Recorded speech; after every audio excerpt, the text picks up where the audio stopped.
right, welcome to a special episode of the Psychopedia podcast. I'm your host, Investigator Slater, and today is a phenomenal day. It's a sacred day for us creepy, loving, spooky weirdos because it is Friday the 13th.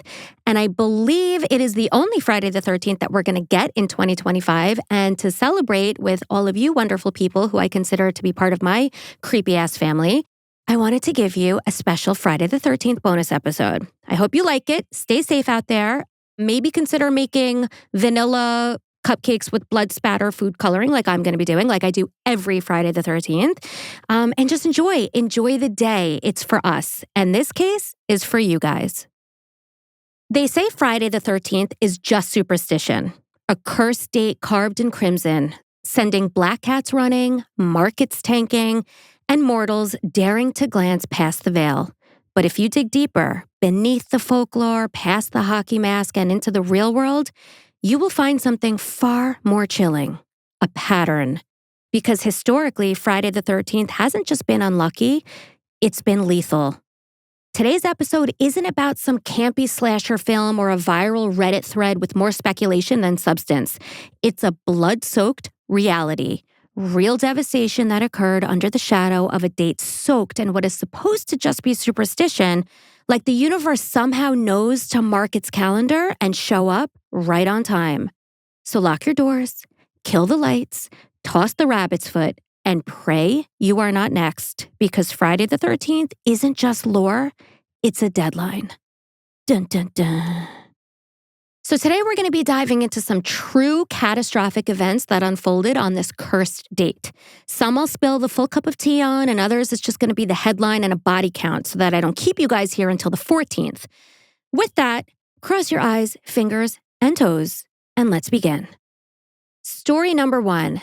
This one's giving Lord of the Flies meets Yellow Jackets, the show. I think it's on HBO or maybe Amazon. I don't know. I watch it. It's so creepy every single episode.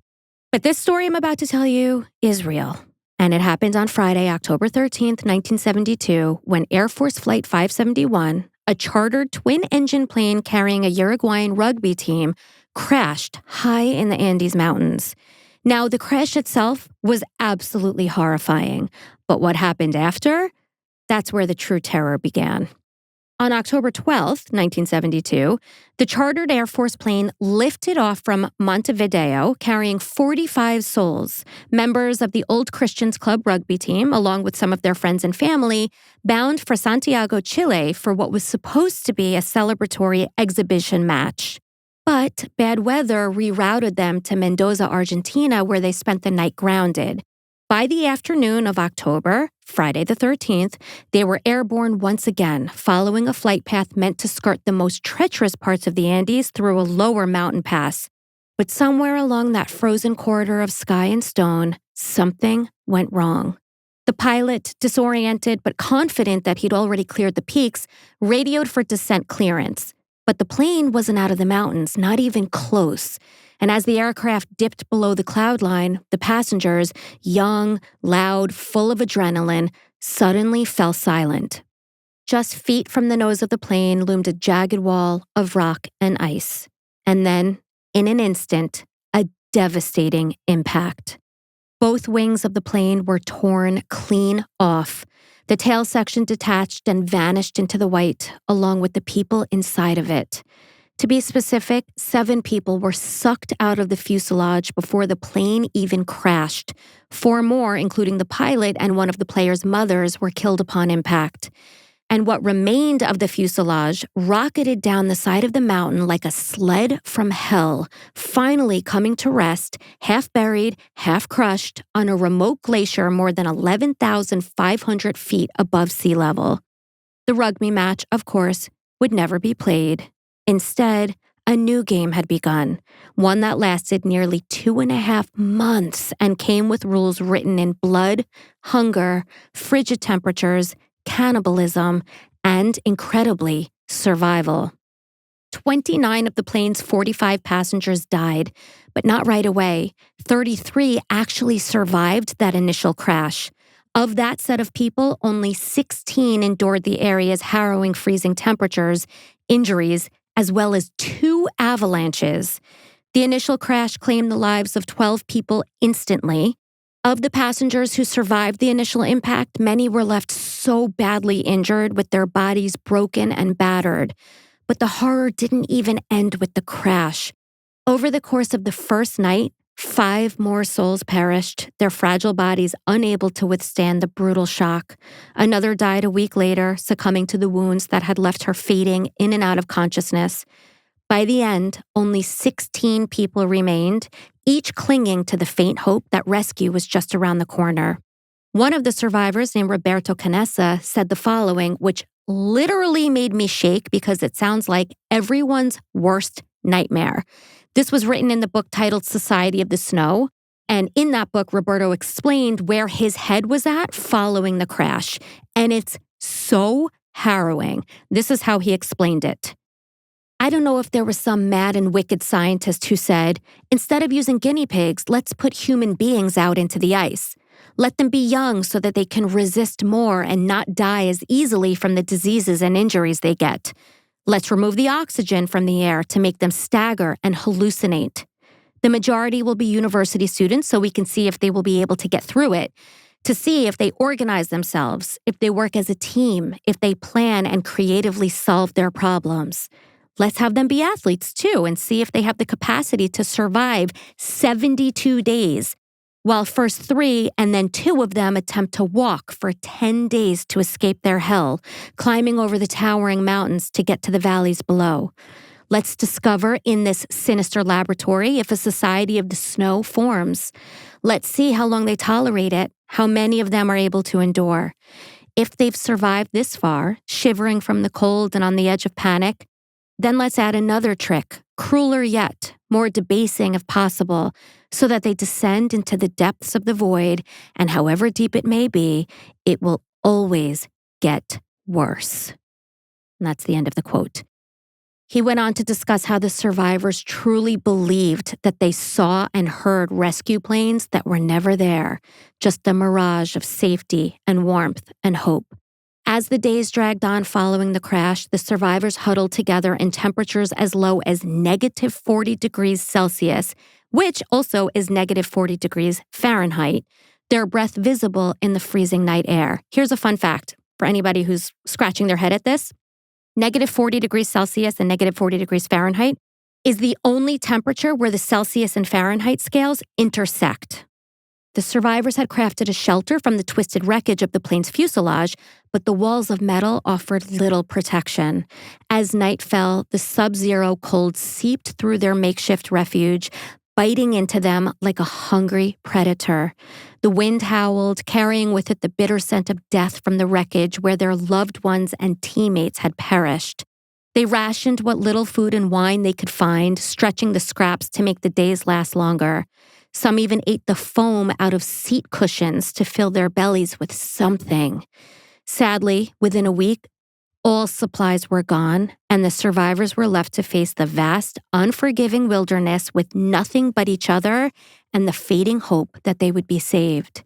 So they began to feast on the flesh of their dead friends and family. At first, they began by eating the muscles of the corpses, and then later ate their organs. Lastly, they cracked open the skulls of their friends with an axe to eat their brains. After that, the men made a pact with each other, the survivors, that if they were to die, they willingly surrendered their bodies to the others to consume.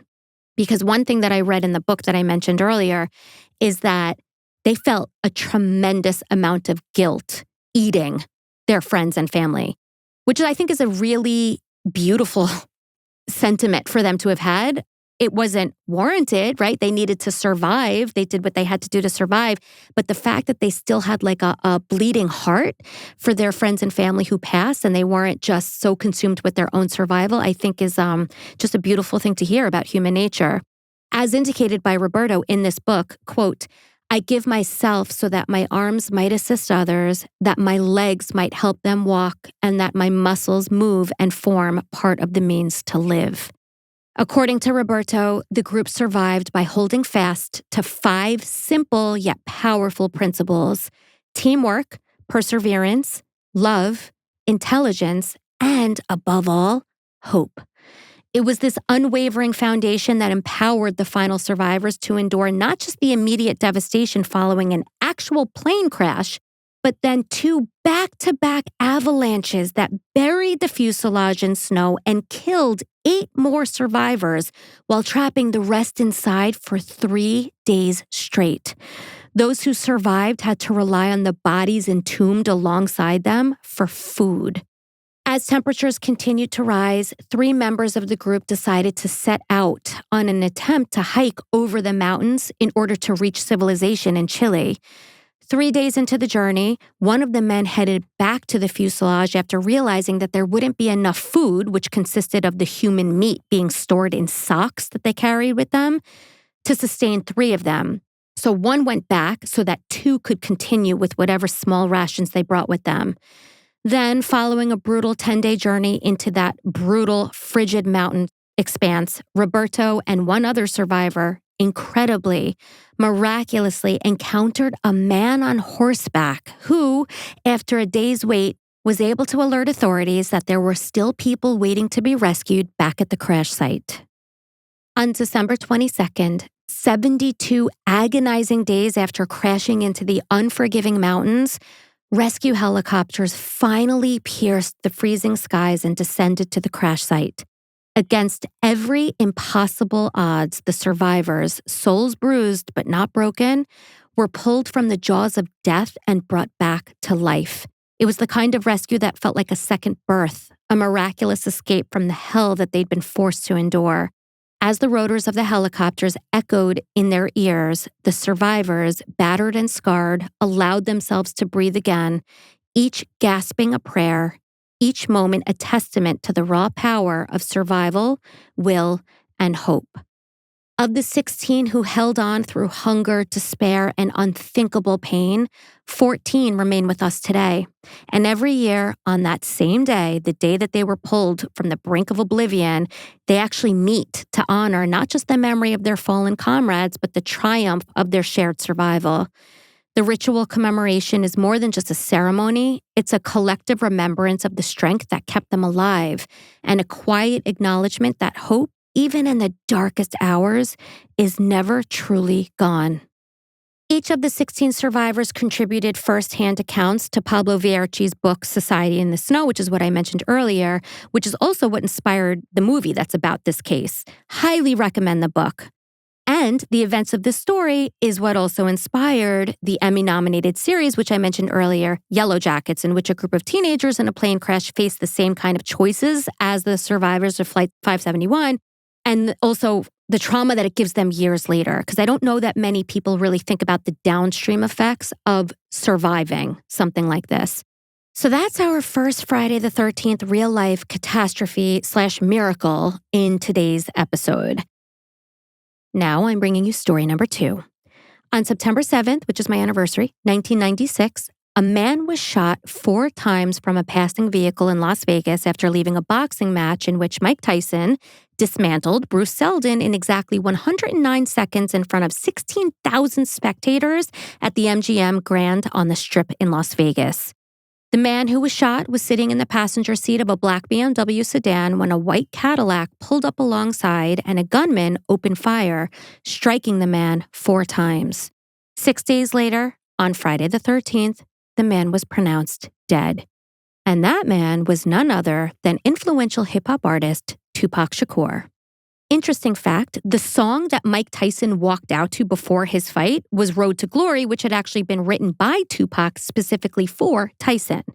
Now, to be clear, this story could and should and likely will be covered more thoroughly at some point on Psychopedia. Think about like how we covered 50 Cent. But since it's but one thread in the fabric of today's episode, I'm going to twitch my way through a less detailed account of events. Born in New York City in 1971, Tupac Amaru Shakur's journey to stardom began on stage, not on a microphone, interestingly. At just 13 years old, he made his acting debut in a production of A Raisin in the Sun at the Apollo Theater, part of a benefit for Jesse Jackson's 1984 presidential bid. It was the start of a life filled with passion and ambition, though it wouldn't stay on the stage for long. Soon after, Tupac moved with his family to Baltimore, where he attended the city's high school for the performing arts. It was here that Tupac first discovered his voice through rap. But the streets of Baltimore soon called, and he dropped out of school, relocated to Oakland, California, where he would immerse himself in a world of crime and hustle. He fell into the orbit of drug dealers and street figures who, in their own twisted way, became father figures to him, shaping his persona and fueling the fire of his creativity. A talented actor in his own right and making his mark in Hollywood, Tupac co-starred with Janet Jackson in 1993's Poetic Justice. He'd also recently wrapped up a role as a detective in Gang Related, a film that producer Brad Crevoy believed would be Tupac's big breakout. He said, quote, "We believe he was on the verge of crossing over into superstardom as an actor, which is a testament to Tupac's rising star in both the entertainment world and on the streets." His acting career also included a portrayal of a heroin addict struggling with addiction in the film Gridlocked, further demonstrating his range and willingness to tackle difficult, gritty roles. But it was really his music that truly changed the game. In 1991, Tupac burst onto the rap scene with his debut album, Tupacalypse Now, an instant hit that captured the pain and rage of an entire generation. With this album, Tupac didn't just make music, he delivered a manifesto. His songs were an unflinching commentary on the brutality of police, the grinding poverty of inner-city life, and the systemic racism that defined the reality of Black America. His raw lyrics, infused with anger and social awareness, quickly earned him a place as one of hip-hop's most influential voices. His career would go on to sell more than $90 million in records, and Tupac became a cultural force, as polarizing as he was influential. Tupac was the embodiment of contradictions. He walked that fine line between gangsta rapper and poetic artist, a struggle that played out in both his music and his public persona. He wore his signature thug life tattoo like a badge of honor, but the man behind it was often reflective, vulnerable even, and very complex. Songs like Dear Mama became anthems of love and gratitude as he poured his heart out to his beloved mother. I wish I could take the pain away, he sang, expressing a tenderness that contrasted sharply with his tough guy image. The song became an instant classic, nominated for a Grammy, and is widely considered one of Tupac's greatest achievements. His lyrics, "If you can make it through the night, there's a brighter day," revealed the hope that he clung to despite the chaos around him. His music also captured the darkness as well. His lyrics often glorified violence, misogyny, and the street life. Yet, beneath that tough exterior lie an unspoken pain, a yearning for something more than the life he was born into. Tracks like Keep Your Head Up challenged societal norms and advocated for women's empowerment and addressed the struggles of single mothers and the disenfranchised. Tupac's music didn't just narrate his own life, it voiced the lives experienced by many, making him both a product of his environment and a voice for a generation. Tupac's life, though marked by artistic triumph, was equally marred by violence and controversy. In 1992, a scuffle at a festival in Marin County led to the tragic death of a 6-year-old struck by a stray bullet. The following year, he was accused of shooting 2 off-duty Atlantic police officers, though he was never convicted. But his most shocking ordeal occurred on November 30th, which is my birthday, 1994, when he was actually shot 5 times in a robbery at a Manhattan recording studio. It was an attack that left him shaken and changed, but alive, and added fuel to the fire of his already tumultuous life. Despite his troubled existence, Tupac's music resonated with millions around the world. His albums such as Me Against the World in 1995, All Eyes on Me, 1996, and The Don Killuminati, The 7-Day Theory in 1996, showcased his prolific creativity, with All Eyes on Me becoming one of the first double albums in hip-hop history. His ability to create anthems that blended social consciousness, rebellion, and introspection made him an absolute icon. Songs like California Love, do-do-do-do-do-do-do-do-do. You're welcome. Hail Mary and Changes are forever etched in the annals, not annals, of hip-hop history. Tupac's death at the age of just 25 in 1996 marked the end of an era. Yet his influence really, I'm going to say, has never faded. The raw power of his words, the complexity of his character, and the depth of his music continue to inspire and challenge artists and fans alike. So now fast forward to the night of Tupac's murder, or fight night, if you will, at MGM. After the fight ended, Tupac left the hotel along with his boy, Suge Knight, who was the co-founder and owner of Death Row Records, Tupac's recording label. So now we're getting into the crime, okay? As Tupac and Suge made their way through the casino toward the entrance of the hotel with their whole entourage, they got into a scuffle with a then unidentified male whom police later learned was 21-year-old Orlando Anderson. And this scuffle, which I think actually was more legit than that term suggests, wound up being very significant in light of what wound up going down that night at a traffic light. So after heading upstairs to the room that Tupac had been sharing at the MGM with his then-girlfriend, Khadija Jones, Tupac changed out of a tan designer silk shirt and tan slacks to a black and white basketball tank top, baggy blue jeans, and black and white sports shoes. Then he left his room without wearing the Kevlar vest that he sometimes wore out of fear of being shot. Can you imagine? He sports a bulletproof vest, but that night, on the night of his death, he didn't. Tupac, Suge, and some friends then drove to Suge's house so that he could change his clothing before they all headed out at around 10 p.m. to Club 662, owned by Suge Knight, where Tupac was actually set to perform with Run DMC and where Mike Tyson was planning to make an appearance. So it was going to be this really, really big night with like all the heavy hitters present. With music blasting in Suge's BMW, the group cruised the 4-mile-long Las Vegas Boulevard, aka the Strip, which was jam-packed. The sunroof was open, windows were down, and a photographer actually shot a frame of Tupac and Suge in the black BMW, a photo that later garnered up to $5,000 each time it was sold for publication. At 11:05 p.m., Suge Knight was stopped on the south end of the Strip by a Las Vegas cop on a bicycle for playing his music too loudly and not having license plates on his car. Can you imagine, honestly, anything less intimidating than a cop on a bike telling you that you're playing your music too loud? Like, that's pretty silly. I don't know how else to say it. A little ridiculous. Anyway, Suge talked his way out of a ticket, and a few minutes later, while laughing and probably shitting on the bike cop yelling at them to turn down their music, Suge, Tupac, and their crew rounded the corner onto Flamingo Road, heading past Bally's Hotel Casino toward Club 662. It was only 2 miles away, but they never made it. Because at 11:15 p.m., a late model white Cadillac with 3 to 4 men inside pulled up directly to the right of the BMW before skidding to a stop.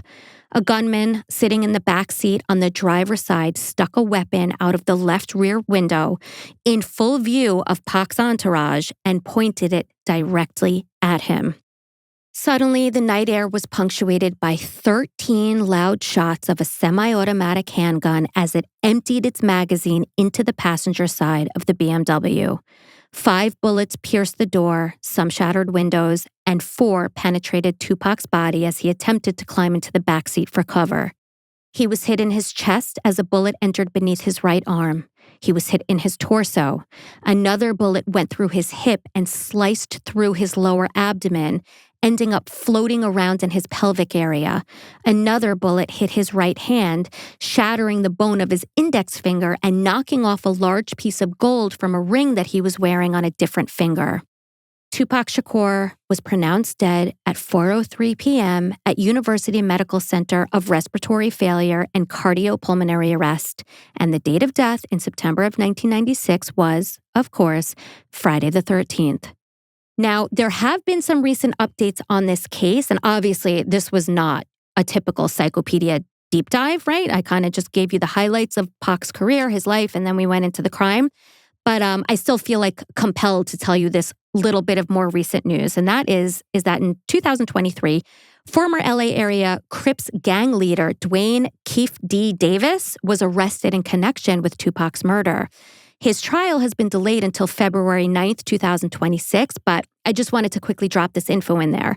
If you guys are interested in getting like a full fat version case of the murder of Tupac Shakur, let me know, because I will serve it up to you. I will do it right. If you want more, let me know. But for now, let me serve up story number 3. On January 13th, Friday the 13th, 2012, The cruise ship Costa Concordia wrecked just off the coast of an Italian island in relatively shallow water. The avoidable disaster killed 32 people and seriously injured many others, and left investigators wondering, why was the luxury cruise ship sailing so close to the shore in the first place? The Concordia, a unit of Carnival Corp, the world's largest cruise operator, was supposed to take passengers on a 7-day Italian cruise from Civitavecchia, yes, to Savona. But when the 114,500-ton vessel deviated from its planned path to sail closer to the island of Giglio, the ship struck a reef at 9:45 p.m. known as the Skull Rocks. The impact damaged the ship and allowed water to seep in and put the 4,229 people on board in danger. So the ship was sailing close to shore, like much closer than it should have been, to give passengers a nice view, which is known as a salute or a sail-by captains. It's a little unclear how frequently cruise ships do this, but it is done, apparently. Some consider this obviously to be a dangerous deviation from a planned route because the ship gets within like 150 meters of the shore. In its investigative report on the 2012 disaster, Italy's Ministry of Infrastructures and Transports found that the Concordia, quote, was sailing too close to the coastline in a poorly lit shore area at an unsafe distance at nighttime at a high speed. Damn. The impact and water leakage caused an electrical blackout on the ship, which is fucking terrifying. Can you imagine being on a sinking ship at night with no lights? I mean, it's giving Titanic. It's terrifying. Now, a recorded phone call with the ship's crisis coordinator, a man named Roberto Ferranini, showed that he tried to downplay and cover up his actions, saying that the blackout was actually what caused the accident. While the first person to contact rescue officials about the ship was someone on the shore, actually, who saw what was going on, according to the investigative report, search and rescue contacted the ship just a few minutes after 10 p.m. But Captain Schettino didn't tell them what happened for another 20 minutes. A little more than an hour after impact, the crew began to evacuate the ship. So think about all this time that has passed when you have a gaping hole in the side of a now sinking ship. Now, this investigative report noted that some passengers testified that they did not even hear the alarm to proceed to the lifeboats, meaning literally nobody sounded an alarm when the ship started to sink. Evacuation was made even more chaotic by the ship listing so far to starboard, making walking inside very difficult and lowering the lifeboats on one side near to impossible. Making things worse, the crew had dropped the anchor incorrectly as well, causing the ship to flop over even more dramatically than it would have. It's like a comedy of errors. It's not funny, but, that's the expression that comes to mind. Through all of this chaos and confusion, the captain somehow made it into a lifeboat before everyone else made it off. A Coast Guard member angrily told him on the phone, and this actually ended up becoming a very famous soundbite that's actually been made into a T-shirt slogan in Italy. He said to the captain, quote, "Get back on board, damn it!" exclamation point. Meanwhile, Captain Schettino argued that he, and this is funny, fell into a lifeboat because how the ship was listing to one side. Obviously, his argument has been, proven unconvincing, we'll say. And I guess infuriating, to say the least. Now, during the ensuing trial that wound up obviously happening, prosecutors came up with a tabloid-ready explanation. The married ship captain, the one who I just mentioned, just somehow randomly fell into a lifeboat while his passengers were dying, intentionally sailed so close to the island to impress a much younger Moldovan dancer on his ship named Domnica Comorton, with whom he was apparently having an extramarital affair. In 2015, a court found the captain guilty of manslaughter, causing a shipwreck, abandoning ship before passengers and crew were evacuated, and lying to authorities about the disaster. I think the affair, by the way, was more or less confirmed because she testified at the trial that they were sleeping together and that she was with him when the ship crashed. The captain was sentenced to 16 years in prison. In addition to Captain Schettino, Roberto Ferranini, who I mentioned earlier, was the director of the crisis unit, as well as a man named Rusli Bin, who was the helmsman, were also all convicted. So Farinani received a sentence of 2 years and 10 months in prison, and Bin, who was responsible for steering the ship, received a sentence of 1 year and 8 months.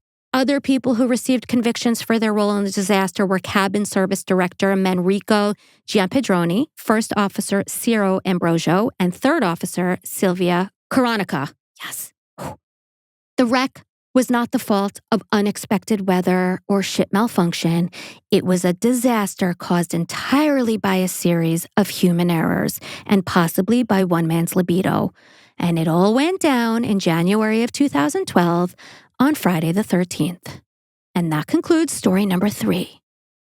Moving on now to story number 4. Nestled in the unforgiving expanse of the Himalayan mountain range lies Siachen Glacier, a frozen battlefield that has borne witness to the brutality of war for nearly 4 decades. Somewhere between 3,000 to 5,000 people have perished on this glacier, and it all kicked off in April of 1984 on Friday the 13th. Rising 20,000 feet above sea level, Siachen is not only one of the largest glaciers outside the polar regions, but also the highest and most hostile battleground on Earth. Since 1984, it has been a place where the clash of military might is overshadowed by the relentless forces of nature. But it wasn't always this way. Before that fateful year, Siachen was just another corner of the world's most disputed region, Kashmir, where India and Pakistan had fought 3 bloody wars, but never over this icy stretch of land. It was largely untouched until Friday the 13th in April of 1984, when a quiet territorial claim by Pakistan ignited a preemptive response from India. Operation Meghdoot was launched, and the Indian Army moved swiftly, seizing control of the Saltoro Heights and effectively laying claim to the glacier. Suddenly, a place that had been untouched hitherto, for centuries, was thrust into the violent grip of conflict and transformed into a battleground that has haunted both nations for decades, and it remains unresolved and ongoing to this very day. So the strategic location of the Siachen, which is north of the line of control, had long been an ambiguous area with very unclear boundaries.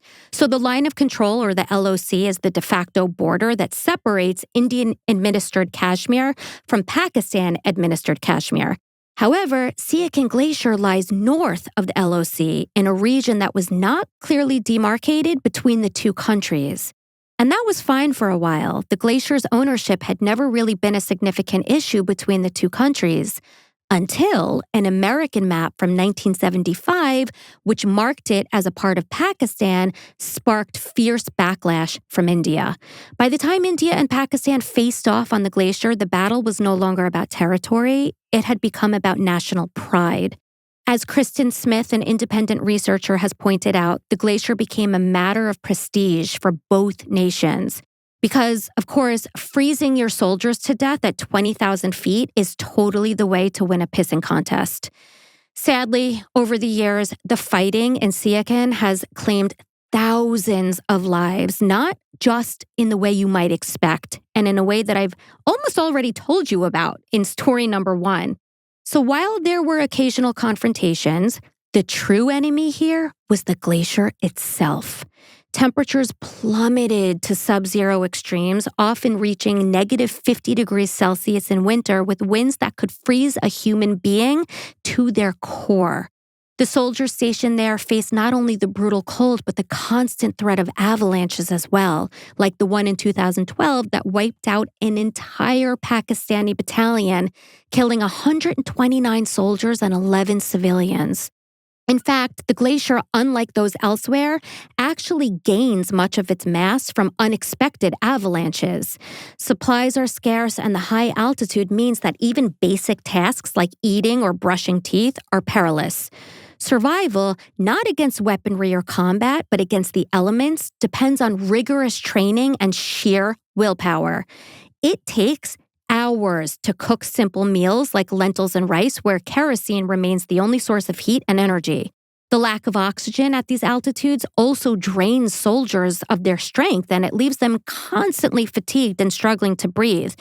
I've never hiked, but I do know people who have hiked, and have mentioned, actually, Matt over here in studio has mentioned that he thought he was like a big shot when he went hiking with friends who had never hiked before.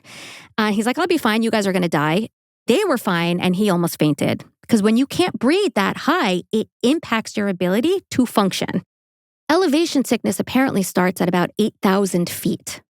Furthermore, soldiers were weighed down by their packs. When I say were, I mean are weighed down by their packs because this is still happening, which carry life-saving gear like oxygen canisters, sleeping bags, and heavy snow boots. Even the simplest of movements could send these soldiers tumbling into crevices where they might be lost forever. Firefighter Dave pronounces it crevasses. I think it's crevices. You guys decide. I'm going with crevices, but obviously I mispronounce everything, so he's probably right. Meanwhile, the impact of this conflict between Pakistan and India extends far beyond just the soldiers even on the front lines. Each day, over 2,000 pounds of human waste are dumped into the glacier's crevices, and the toxic residue of heavy artillery pollutes the water that flows downstream into vital rivers. The environmental toll on this glacier and the surrounding ecosystem has been catastrophic. Endangered species like the snow leopard and Himalayan ibex have found their habitats disrupted, and the glaciers themselves have even begun to suffer under the weight of military operations, as you might expect. Then there's also the absolutely staggeringly high cost of war, not only in terms of human lives, but also in the economic strain on both nations. Annual military operations on the glacier costs millions, with Pakistan's operations alone estimated to be between $200 and $300 million per year. But despite the costs, both financial and human, the conflict remains unresolved. A grim stalemate fueled by the pride of two nations locked in a battle for a patch of frozen ground. In November 2003, a signed ceasefire agreement brought way to temporary relief, yet the outposts on the glacier remain, perched at the highest altitudes with soldiers enduring the same unbearable conditions they've been facing for decades. The ceasefire halted combat, but not the deadly realities of life on the glacier. Crevices still swallow soldiers, and avalanches still continue to claim lives. The logistical challenges persist, with helicopters navigating treacherous conditions just to bring supplies to the troops. It just seems so nonsensical. Even the flight path is fraught with risk, as unpredictable weather can force emergency landings, putting more lives in further jeopardy. Yet both India and Pakistan continue to cling to their hold on this inhospitable terrain, where the soldiers have been left to battle an environment that seems determined to destroy them all. And all of this began in April 1984 on Friday the 13th. And that concludes story number 4. And now we are about to begin story number 5. The year was 1940, the month was September, and of course the day and date was Friday the 13th. The world was plunged deep into chaos, and the horrors of war were impossible to escape. The month was just another grim chapter in the saga of World War II, a war that had already ravaged Europe and was now knocking at Britain's doorstep. London was being pounded by the relentless bombardment of the Luftwaffe, Nazi Germany's formidable air force during the Blitz. The Blitz was a brutal war of attrition where the enemy came not from the ground, but from the skies, relentlessly, night after night, seeking to wear down the will of the British people. This terrifying campaign, which began in 1940, aimed to break the spirit of the British people by targeting civilian infrastructure and military positions. German bombers carrying high-explosive bombs swooped down on the city in waves, reducing much of London to rubble. The Luftwaffe's unshielding assaults tore through homes, businesses, and iconic landmarks, with bomb blasts shaking the ground and the air filled with the deafening sounds of air raid sirens. The streets echoed with the screams of explosions, the howls of bombers overhead, and the cries of a city struggling to survive amidst the devastation. But September 13th, which was Friday the 13th, would prove to be the day that nearly shattered the heart of Britain itself, because the ultimate target of the Luftwaffe was now in the crosshairs, and that was Buckingham Palace. The skies above London had already darkened with the war that summer. The German bombing raids had turned the once vibrant city into a smoldering wreck, and even the seemingly impregnable fortress of the royal family was not safe. Just days before, on September 8th, a 50-kilogram bomb had fallen near the palace, its deadly intent thwarted only by sheer luck when it failed to detonate. It was a near miss, but the message was clear. The palace was on the hit list, and it was only a matter of time before the Luftwaffe would come back for another attempt. That fateful morning of Friday the 13th, as the sun rose over the still-smoking skyline of London, King George VI and Queen Elizabeth, the future Queen Mother, sipped tea in the sanctuary of their royal residence. The sound of distant rumbling didn't faze them at first because it was the everyday backdrop of the war that they were living through. But suddenly, the ground trembled violently beneath them, and the air was split by the deafening crash of bombs. The sound was unmistakable. German raiders had arrived. Within moments, the palace was struck. 5 high-explosive bombs rained down on Buckingham Palace, ripping apart the royal chapel, the inner quadrangle, the gates, and even the iconic Victoria Memorial. The blast tore through the air and sent more shockwaves of violence through the heart of London. 4 members of the palace staff were injured in the explosion, with one tragically dying from their wounds. The air was thick with smoke, the smell of burning wood, and the echoes of destruction.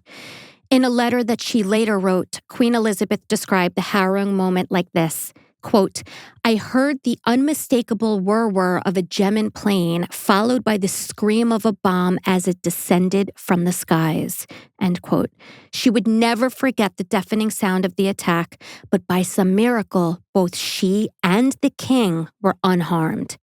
That said, it was way too close. King George VI and the Queen Mother had narrowly escaped death that day, but the attack on their home had left an indelible mark on the nation.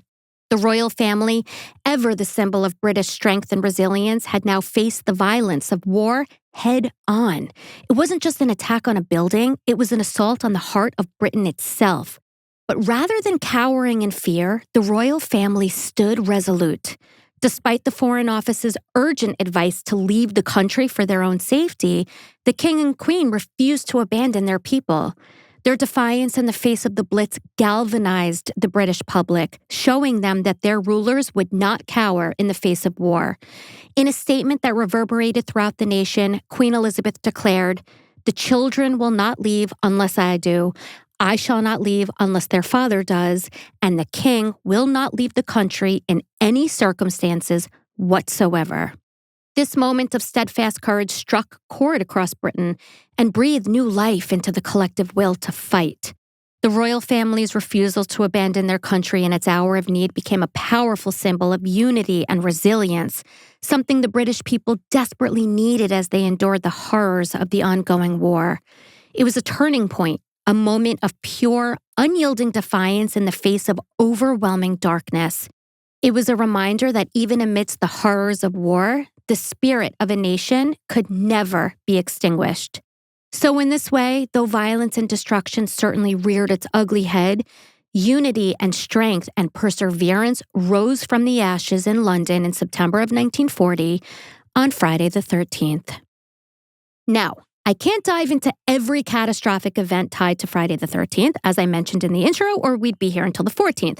But I at least need to give you a glimpse of what else has gone down, just so you remember to think twice today and watch your step a little more carefully.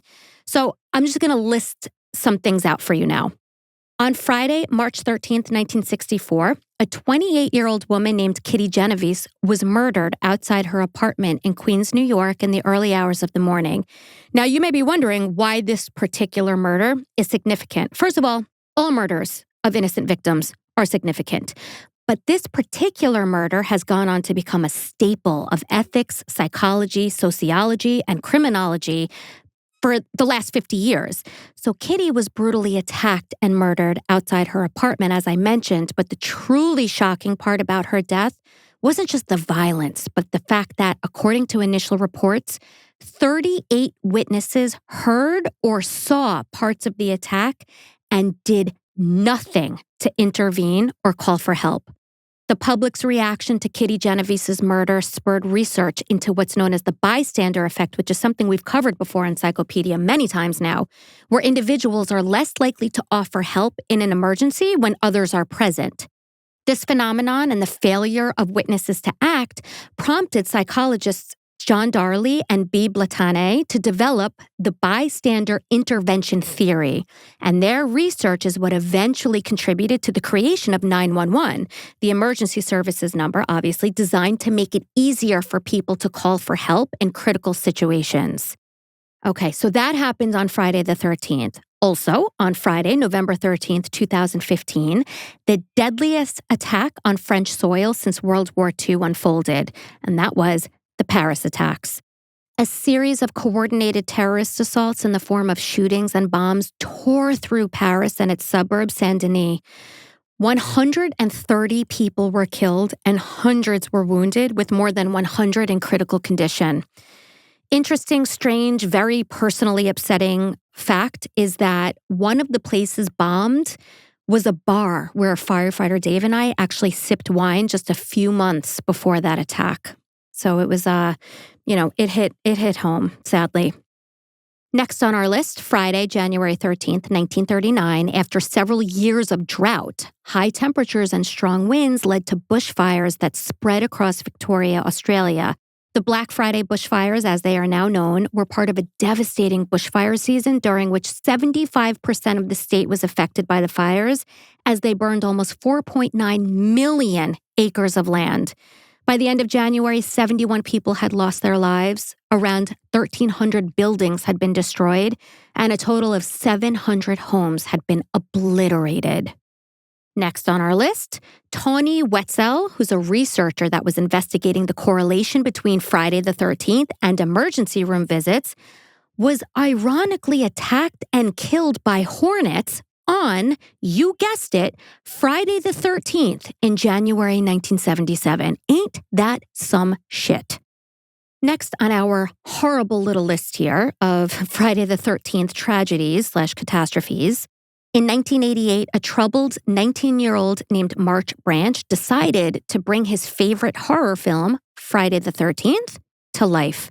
Consumed by delusions, he brutally murdered 18-year-old psychology student Sharon Gregory in Greenfield, Massachusetts, by stabbing her repeatedly in the face, neck, and abdomen.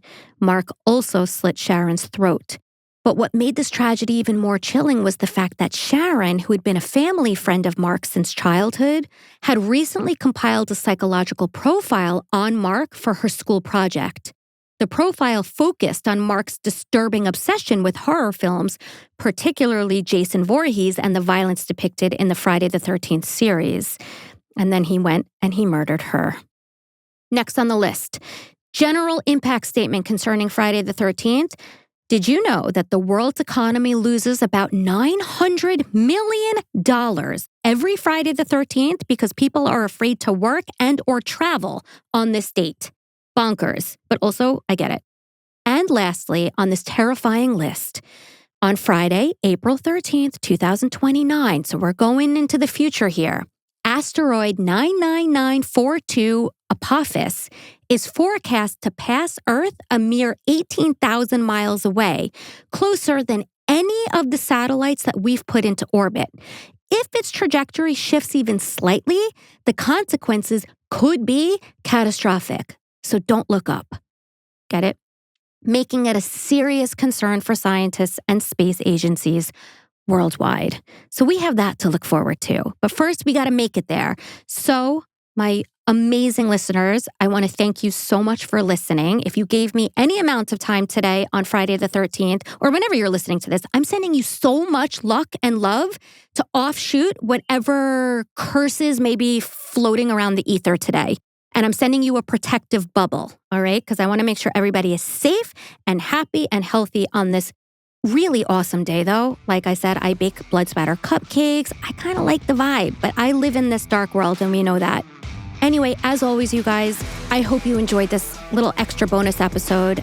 Let me know what you thought about it and join me next Wednesday for our regular Psychopedia content. Thanks for listening. Bye.